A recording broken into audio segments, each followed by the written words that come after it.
الایمان بالقدر یعنی تقدیر پر ایمان لانے کے بیان سے متعلق یہ باب ہے۔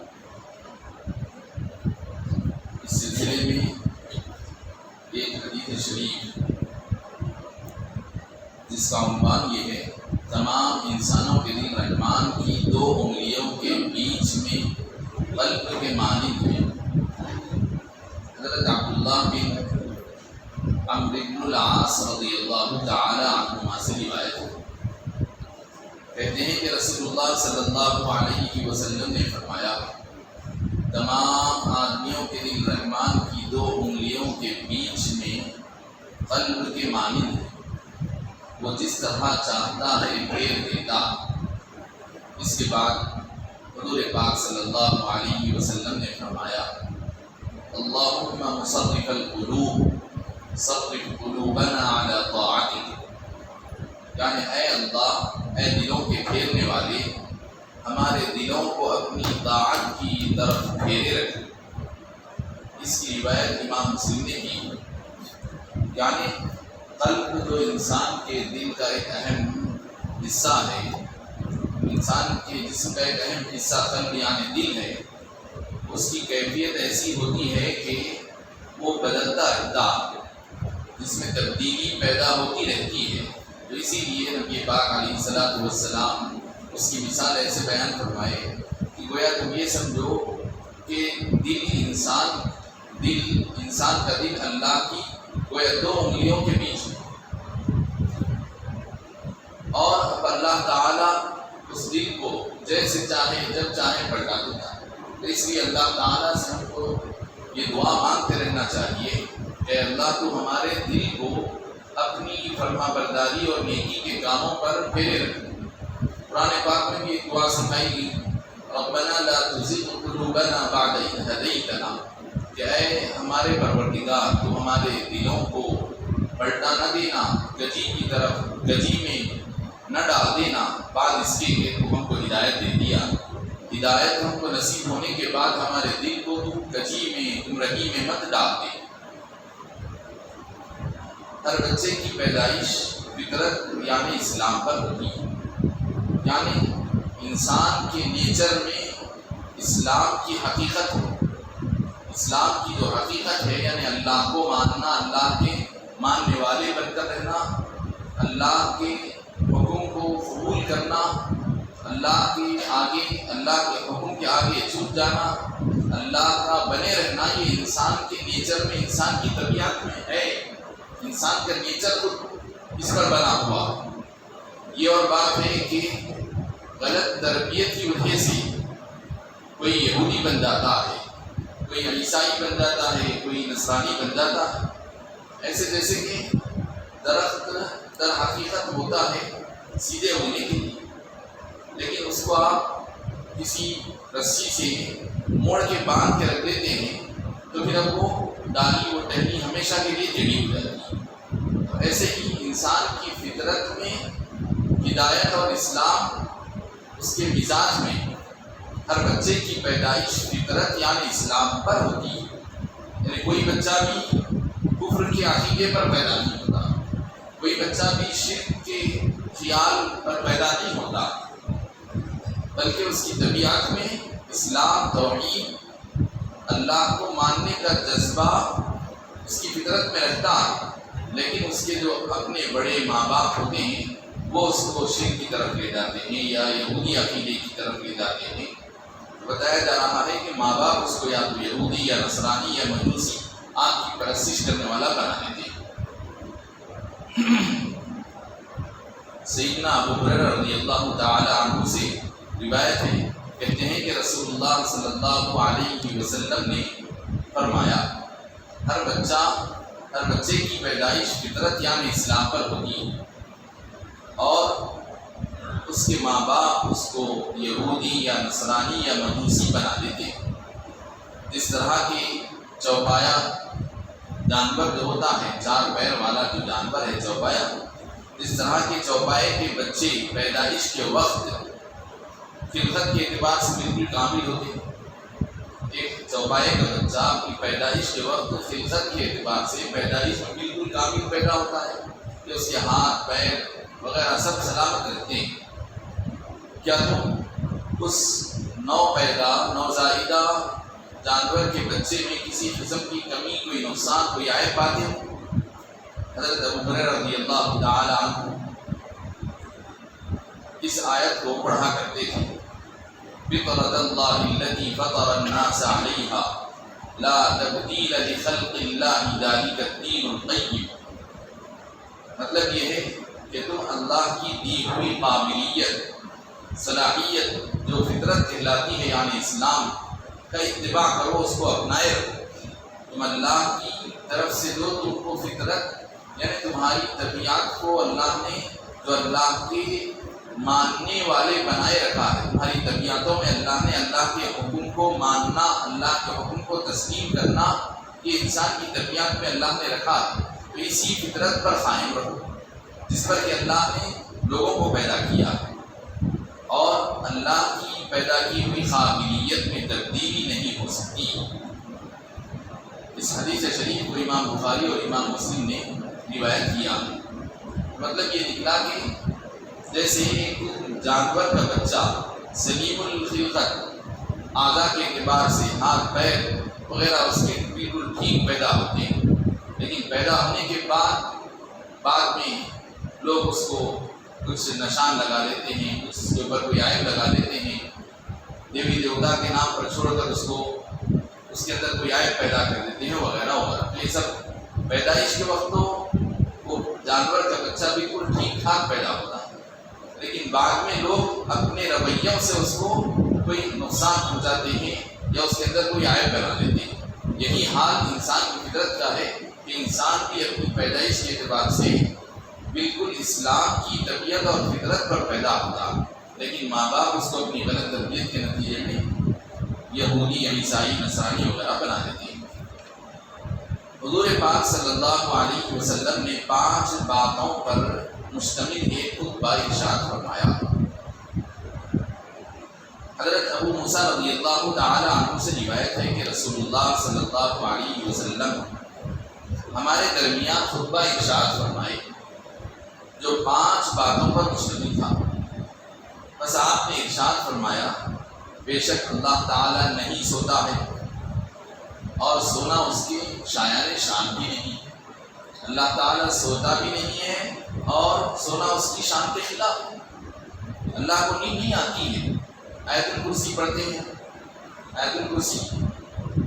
کی فضیلت یہ ہے کہ جو آدمی رات کے وقت پڑھ لیا، صبح تک اللہ کی طرف سے اللہ کی قدرتی سیکیورٹی میں آ گیا۔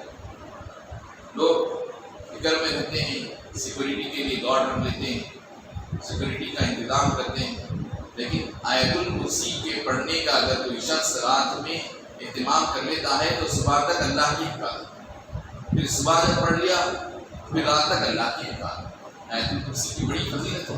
اللہ کی بہت اونچے درجے کی شان اس میں بیان ہوئی ہے۔ اسی آیت الکرسی میں اللہ کی ایک شان یہ بتائی گئی، لا تأخذہ سنۃ ولا نوم، اللہ کو نیند تو نیند اونگ میں نہیں آتی،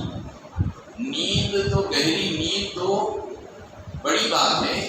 ایسا نیند کی جھپکی بھی نہیں آتی ہے۔ اللہ بتایا جا رہا ہے کہ اللہ تعالیٰ سوتا بھی نہیں ہے اور سونا اس کی شایان شان نہیں۔ ایک بات، 5 باتوں پر مشتمل خطبہ ہے، اس میں پہلی بات یہ ہے۔ پھر اس کے بعد بندوں کے رزق کے ترازو کو بست کرتا ہے اور اس کو بلند کرتا ہے، یعنی اللہ تعالیٰ بندوں کے رزق کا جو ترازو ہے اسی کے ہاتھ میں اس کا پلہ بھاری کر دیتا ہے،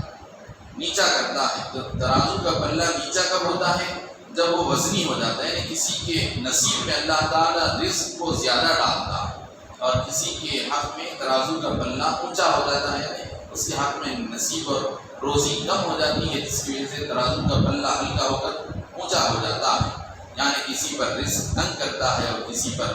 فراخ، اور بسبب گناہوں کے باعث کو ذلیل کرتا ہے اور بسبب طاعت کے بانوں کا مرتبہ بلند کرتا ہے۔ یہ اللہ کی شان ہے۔ اس کی جناب میں رات کے اعمال دن کے اعمال سے پہلے، رات کے اعمال دن کے اعمال سے پہلے اور دن کے اعمال رات کے اعمال سے پہلے پیش ہو جاتی ہے۔ پردہ اللہ کا نور ہے، اگر اس نور کو اٹھائے تو اس کے ذات کے انوار تمام مخلوق کو جلا دے۔ اللہ رب العزت کی جو ہستی ہے، اللہ رب العزت کی جو ذات ہے، گویا نور کے پردے میں چھپی ہوئی۔ نور کا پردہ اللہ رب العزت کے انوار و تجلیات اور مخلوق کے درمیان گویا نور کا پردہ آئے گا۔ اگر اللہ رب العزت کی ذات کے براہ راست انوار اگر مخلوق پر پڑ جائیں براہ راست، تو یہ مخلوق اس کی تاب نہ لا سکے گی۔ آپ جانتے ہیں کہ اللہ رب العزت اپنی ایک تجلی حضرت موسیٰ کے اسراء پر دیدار کرنا چاہتا ہوں، تو اللہ تعالیٰ نے فرمایا اے موسیٰ تم میرا دیدار نہیں کر سکتے، لن ترانی ولکن انظر الی الجبل، تم تو براہ راست میرا دیدار نہیں کر سکتے، البتہ ایسا کرو میں اپنی تجلی اس پہاڑ پر ڈالتا ہوں تو تم اس پہاڑ کی طرف دیکھ لیں، ولکن انظر الی الجبل، میں اپنی تجلی کو اس پہاڑ پر ڈالوں گا، تو جب میں اس اپنی تجلی کو پہاڑ پر ڈالوں گا تو وہ پہاڑ اگر سلامت برقرار رہے، فَإِنِ اسْتَقَرَّ مَكَانَهُ، اگر وہ پہاڑ اپنے مکان پر برقرار رہے، استقر مکانہ، فَإِنِ اسْتَقَرَّ مَكَانَهُ، اگر وہ پہاڑ میری تجلی پڑنے کے بعد اپنے مقام پر استقرار کے ساتھ برقرار رہے، فَإِنِ اسْتَقَرَّ مَكَانَهُ، تو سمجھنا کہ تم مجھے دیکھ سکتے ہو۔ لیکن ہوا کیا؟ ایسی زبردست پہاڑ کی چٹان بھی اللہ کی تجلی کے سامنے ریزہ ریزہ ہوتی، اور حضرت موسیٰ علیہ السلام بشی کھا کے گر پڑے۔ تو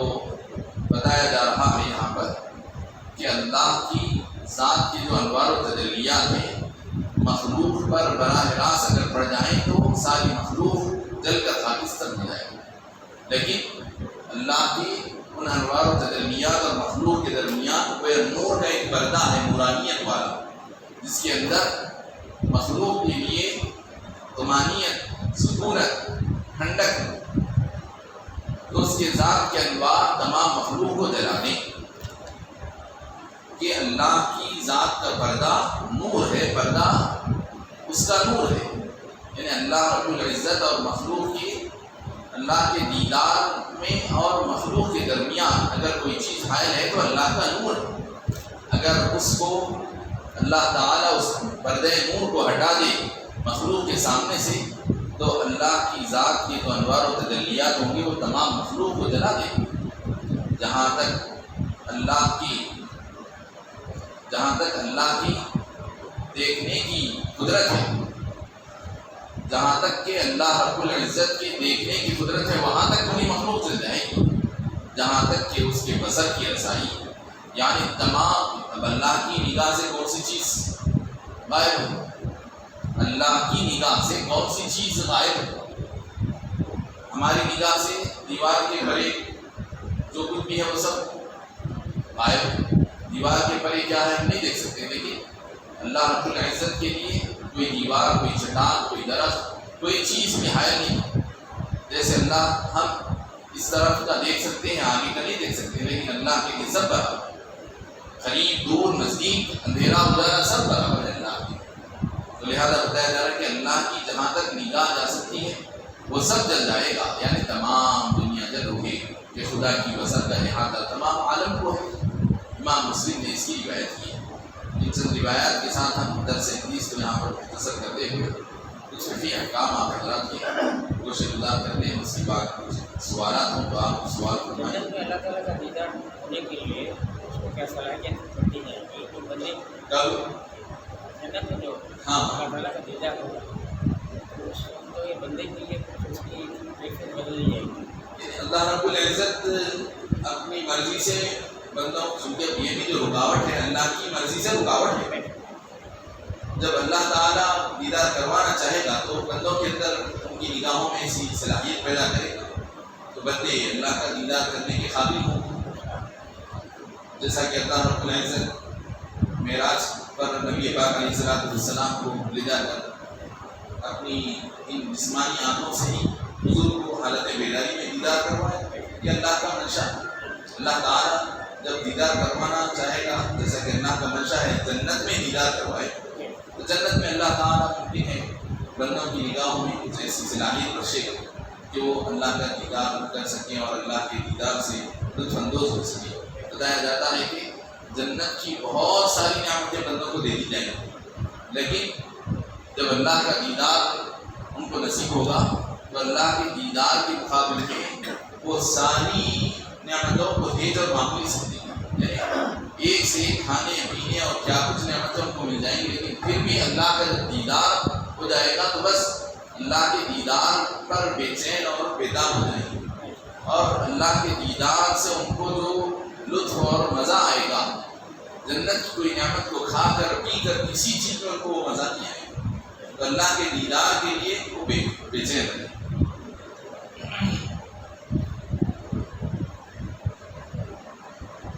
گزشتہ وضو سے متعلق کچھ باتیں بیان کی گئی تھی کہ آدمی کے لیے اگر جسم پر کوئی ایسی چیز لگی ہو جو پانی کو چمڑی تک پہنچنے میں رکاوٹ بنتی ہے، جیسے کہ آئلمنٹ ہے یا چربی ہے یا موم ہے یا کوئی پلاسٹک کا مادہ ہے یا کوئی اسٹیکر وغیرہ ہے، اس طرح کی کوئی چیزیں ہوں گی تو اس سے وضو کا پانی جسم کو نہیں لگے گا اور وضو برا نہیں ہوگا، تو لہذا ایسی چیزوں کو پہلے صاف کرنا ضروری ہوگا۔ انگلیوں کو، ناخنوں کو لگایا جانے والا نیل پالش وغیرہ یہ سب وضو میں رکاوٹ بنتے ہیں۔ اس کے بعد وضو سے متعلق چند باتیں يجب غسل ظاهر اللحية الكثة في أصح ما يفتى به، ويجب إيصال الماء إلى بشرة اللحية الخفيفة، ولا يجب إيصال الماء إلى المسترسل من الشعر عن دائرة الوجه، ولا إلى من كتم من الشفتين عند الانضمام، ولو انضمت الأصابع أو طال الظفر فغطى الأنملة أو كان فيه ما يمنع الماء كعجين وجب غسل ما تحته۔ فرماتے ہیں کہ داڑھی دو قسم کی ہوتی ہے، ایک گھنی داڑھی ایک تو وہ ہے جو گھنی داڑھی کا مطلب یہ ہے کہ اتنی زیادہ کہ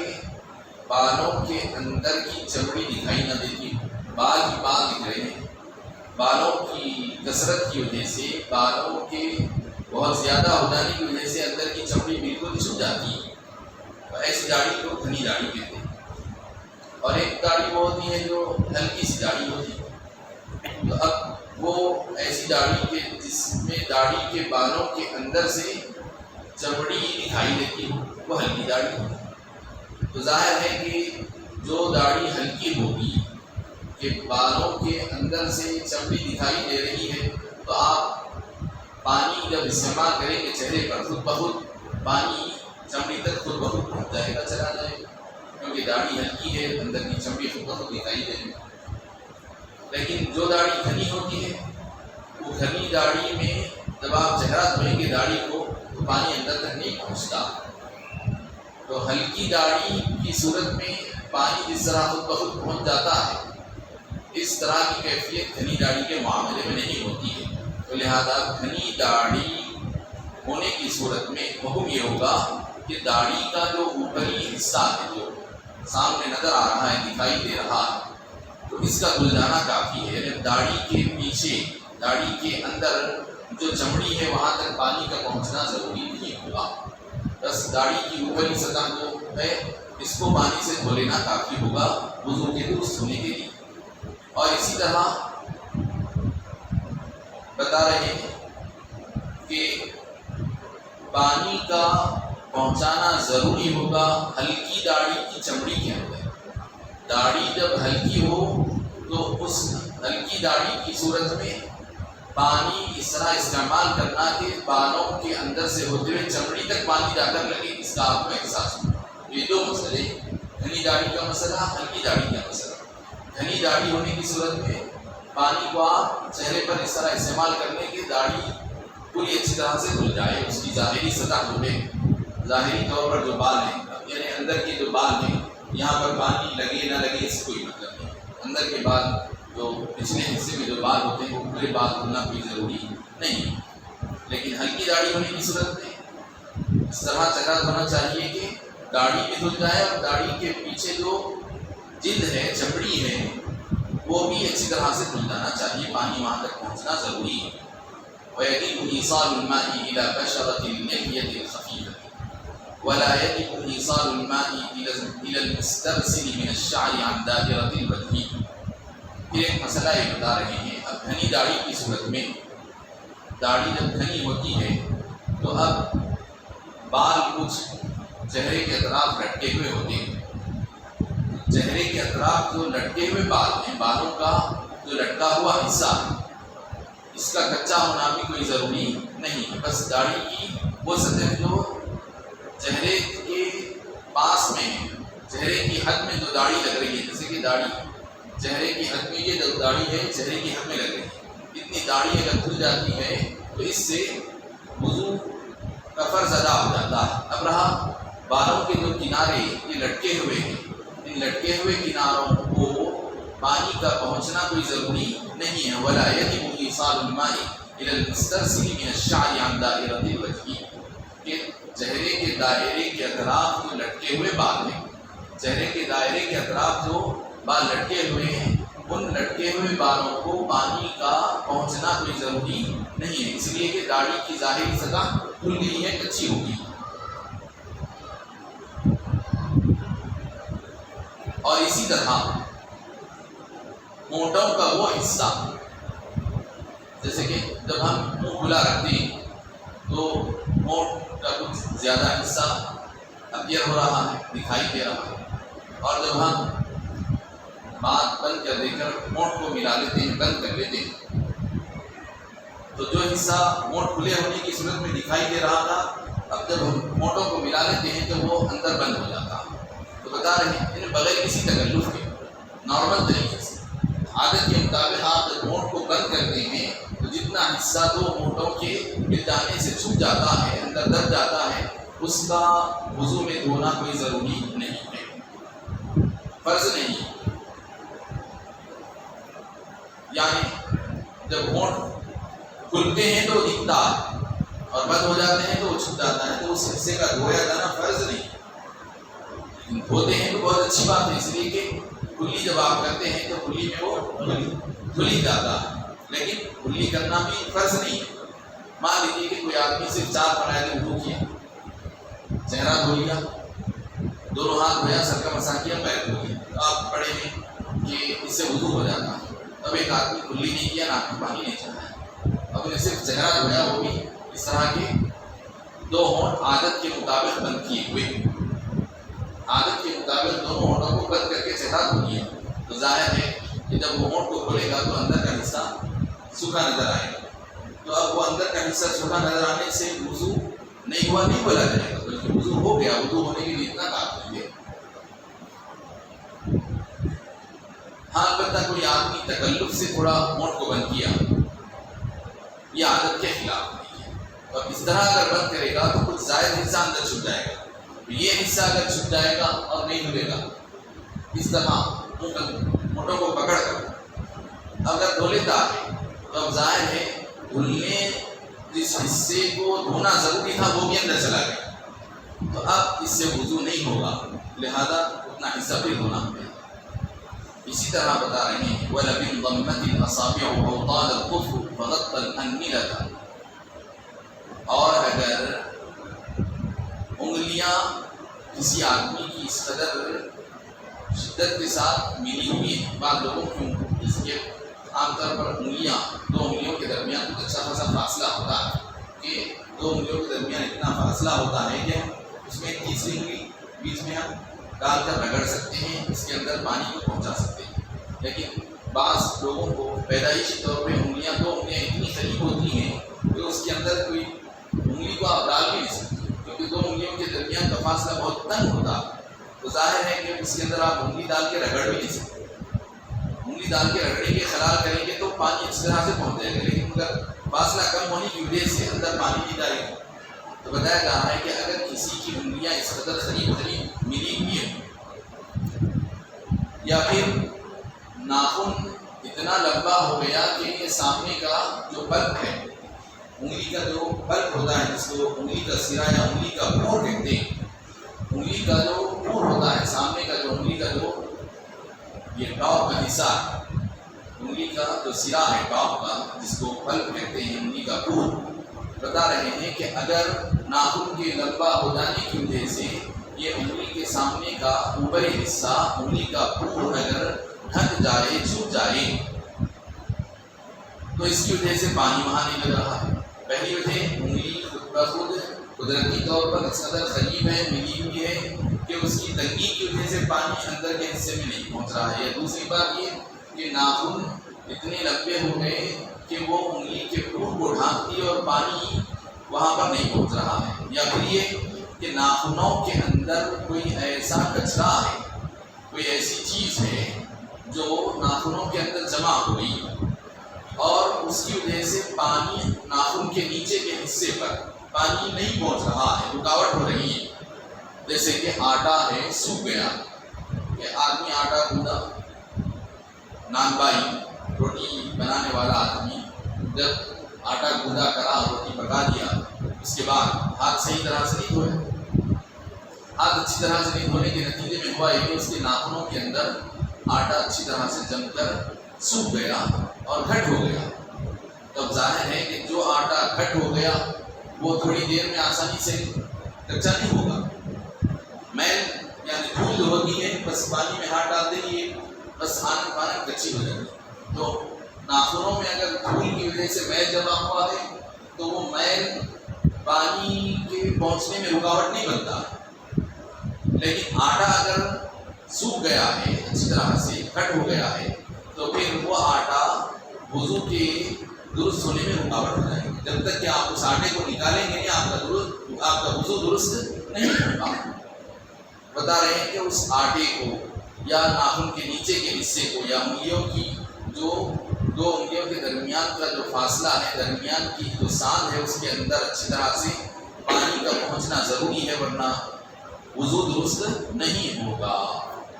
صلی اللہ تعالی علی خیر خلقہ سیدنا محمد و آلہ و صحبہ وبارک وسلم اجمعین۔ الحمد للہ رب العالمین، والصلاة والسلام علی سید الانبیاء والمرسلین وعلى آلہ وصحبہ اجمعین۔ ربنا تقبل منا انك انت السميع العليم وتب علينا انك انت التواب الرحيم۔ اللهم اعنا على ذكرك وشكرك وحسن عبادتك۔ اللهم انا نسألك العفو والعافية والمعافاة الدائمة في الدين والدنيا والآخرة۔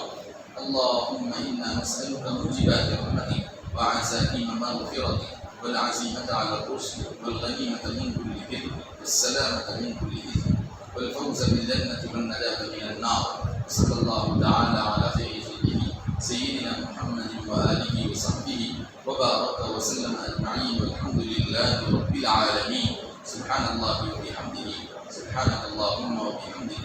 أشهد أن لا إله إلا أنت، أستغفرك وأتوب إليك۔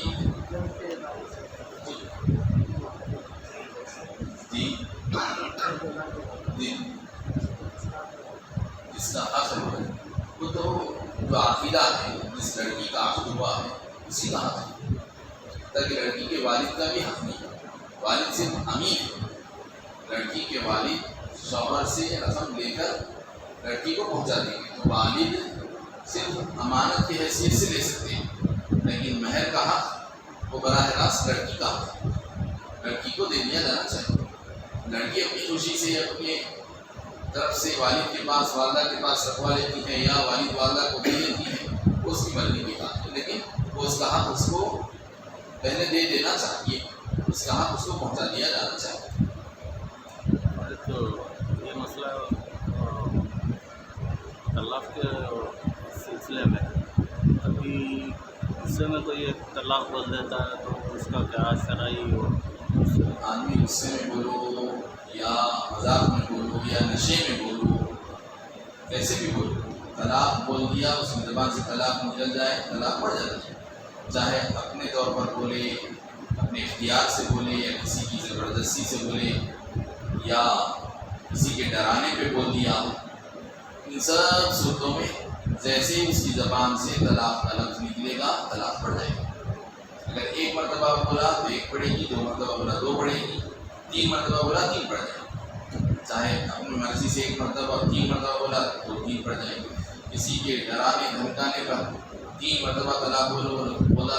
ڈرانے کا دھمکانے کا، نشے میں 3 مرتبہ بول دیا، مذاق میں بول دیا، تو ان سب صورتوں میں غصے کی حالت میں بول دیا، سب صورتوں میں طلاق پڑ جاتی ہے، جتنی مرتبہ بولا پڑ جاتی۔ صرف ایک نیند کی حالت میں بڑبڑاتے ہوئے بول دینے سے طلاق نہیں پڑتی۔ پھر اس کا شرعی حکم کیا ہے؟ ایک وقت بولنے پر کیا شرعی حکم ہے؟ ایک وقت بولنے پر ایک طلاق رجعی ہوتی ہے، طلاق رجعی ایک ہوتی ہے طلاق رجعی اور ایک ہوتی ہے طلاق بائی۔ طلاق رجعی کا مطلب یہ ہے کہ آدمی کا اس عورت سے بھی نکاح باقی ہے، نکاح ٹوٹتا نہیں، نکاح ابھی باقی ہے، بس عورت کو اگر وہ اتنا بول ڈالے کہ میں تم کو طلاق دیا تھا لیکن پھر واپس قبول کر لے رہا، واپس تم کو اپنی زندگی میں شامل کر لے رہا، پھر سے ہم دوبارہ زندگی گزار لیتے ہیں، اس طرح زبانی بول دیتا ہے، یا عورت کو ہاتھ پکڑ کر اپنے ساتھ لے کر کہیں چلے جاتا ہے، گھر سے کہیں میکے میں لے جا کے چھوڑ دیا تھا، بول دیا ایک طلاق، پھر گیا کہ میکے کو عورت کو اپنے ساتھ میکے گھر کو آ گیا، واپس دوبارہ اس کے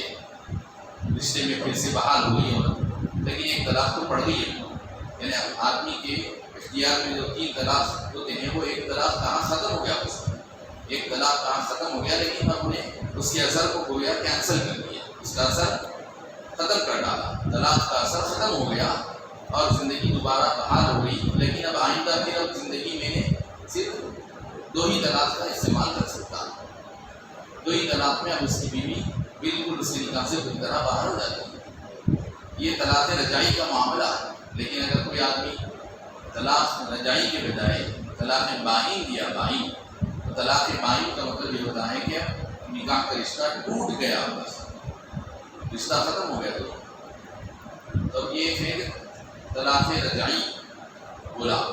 تو رشتہ باقی رہتا، بس خالی جا کے زبانی یا ہاتھ پکڑ کے لا لیا، زبانی بول کے لا لیا تو زندگی بحال ہو جاتی، لیکن طلاق بائن اگر بول دیا تو نکاح جب بھی ٹوٹ گیا، وہ کیا ہوتا ہے؟ اب نکاح ٹوٹ جانے کے بعد پھر ہم نے جو ہے پھر یعنی گویا دونوں ایک دوسرے کے لیے شادی سے پہلے کیسے اسٹرینجرس سے دونوں ایک دوسرے کے لیے بالکل اجنبی، دونوں ایک دوسرے سے پردہ کرنا، بالکل اس کا اس سے کوئی تعلق ہے، اس کا اس سے کوئی تعلق۔ اب اگر پھر شادی بھی کرنا ہے تو پورا نکاح کا پروسیس پھر سے ہونا، جیسا نئی شادی کرے تھے اس وقت پھر سے خالی خطبہ، گواہ، نیا مہر، پہلے کا مہر دے دیے تھے تو وہ جب کا مہر جب ہو گیا، ابھی طلاق بائن کی وجہ سے پھر سے گواہوں کو یعنی پورا جیسے کہ بالکل نئے سرے سے نکاح ہوتا ہے، بالکل پورا اسی طریقے سے پھر نکاح کرنا پڑے گا، یعنی گواہوں کو دلوا کر پھر عورت کی مرضی، اب عورت راضی نہیں ہے، انہیں زبردستی نہیں کر سکتی، عورت راضی ہونا، پھر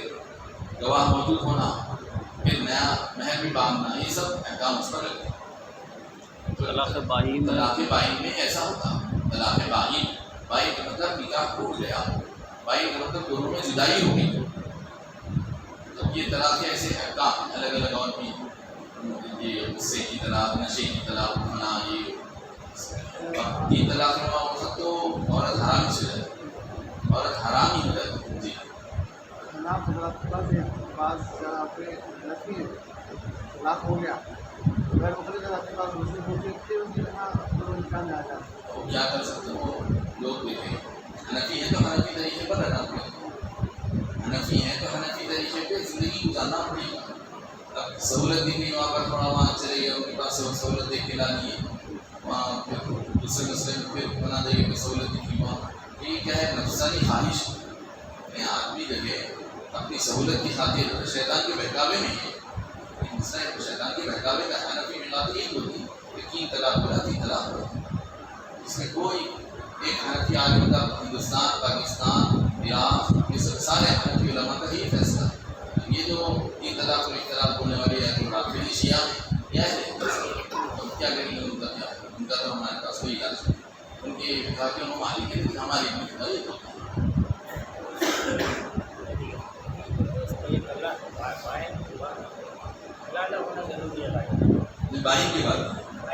بائن کے بعد نہیں،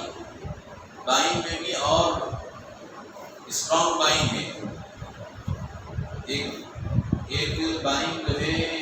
ہلکے درجے کی بائن ابھی ہم ڈسکس کریں، اور ایک اسٹرانگ لیول پہ بائن ہے جس کو بائن مغلظہ غلیظہ، یعنی عورت کا نکاح بھی ٹوٹ گیا، اس سے اگر پورا نکاح کا پروسیس بھی ہم کرتے ہیں گواہوں کو لا کر نیا مہر باندھ کے تو بھی نہیں کر سکتے. ابھی لوگ کر سکتے بولے وہ بھی نہیں کر سکتے، تو اس میں حلالہ کی ضرورت پڑتی ہے. تو وہ ایک بہرحال تفصیلی مسائل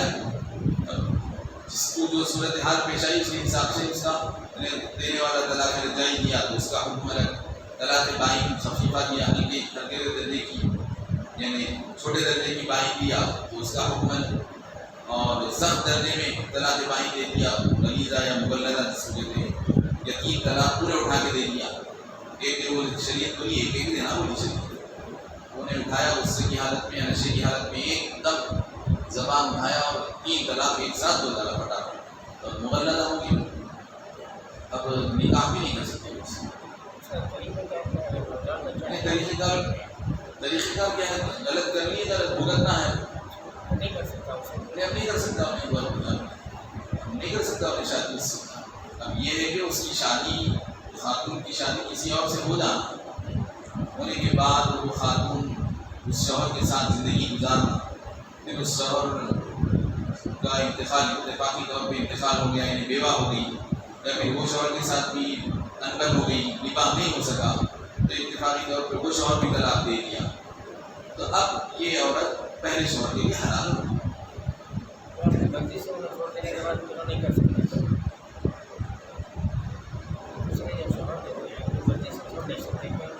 نہیں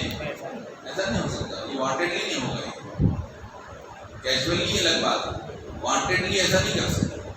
وانٹیڈلی کرنے والوں کے لیے حضور جو ہے لعنت بھیجی، لعن اللہ المحلل والمحلل له، کہ ایسا جو پروسیس کرتے ہیں جانتے پوچھتے دانستہ طور پر حلالہ کا جو طریقہ اگر وہ ایسا بنائے رکھیں کہ خاص طور پر ایک آدمی ایسا کر رہا ہے کہ کسی کی بیوی کے 3 طلاق ہو گئے تو انہیں حلالہ کرتا ہوں بول کر اسے نکاح کرنا، اور اس کو اس کا جو 3 طلاق دینے والا شوہر خود یہ کروا رہا، تو دونوں کے اوپر اللہ کی لعنت ہے. لعن اللہ المحلل والمحلل له، جو حلالہ کا کام کرنا اور جس کے لیے کام کیا جا رہا دونوں پر اللہ کی لعنت ہے. کیونکہ وہ ایک عورت سے تو خیر ہو گیا دنیا میں دوسری عورتیں اس کے لیے حلال نہیں ہیں، اس لیے دوسری عورتوں کے ساتھ نکاح کرنا چاہیے، زندگی گزارنا چاہیے. اس کی دوسری زندگی کے لیے اللہ تعالیٰ دوسرے راستے دونوں کے لیے بھی اللہ تعالیٰ راستے بنائے گا انشاءاللہ. سبحان اللہ وبحمدہ، سبحان اللہ وبحمدہ، اشہد ان لا الہ الا انت استغفرک.